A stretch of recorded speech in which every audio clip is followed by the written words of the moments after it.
erinchoq koreyslarni yeydigan ovqatini birgalikda mukbang qilamiz. Qani shunchalik mazalimikin?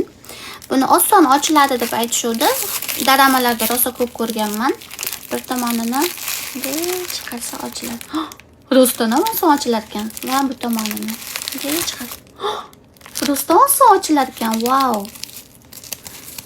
Qani bismillah. Uchi burchak.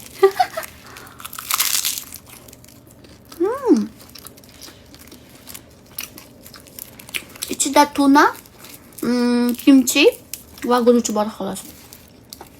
Juda ham ko'pchilik nara Koreyada o'zini osib qo'ygan qiz shu tema haqida gapirib chiqing deb yozishyapti.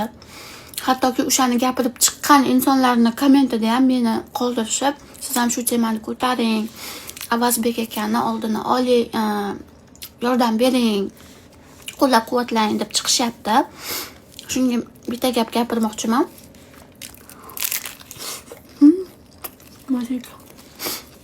Men hammamiz ham Allohning bandasimiz.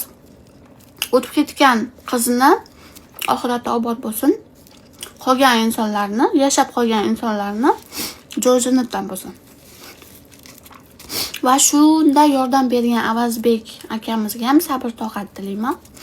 Chunki Alloh bizga har safar sinaydi. Shuning uchun balki boshlariga shunaqa kunlar kelgandir. Shuning uchun eng muhimi tartib, intizom. Xulqimizda ommaga ko'rsatishimiz kerak emas. Jahlimiz chiqqanda qanaqa holatga tushishimizni hamma ko'rishi ham kerak emas. Shuning uchun Avazbek akaga sabr toqat tilayman. Wow, mazza ekan.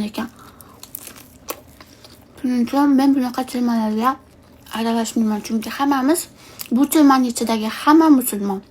Men bitta musulmonni tarafini olib, ikkinchi musulmonni yomonlamayman. Chunki musulmonni dilini og'ritishdan qo'rqish kerak, avvalambor.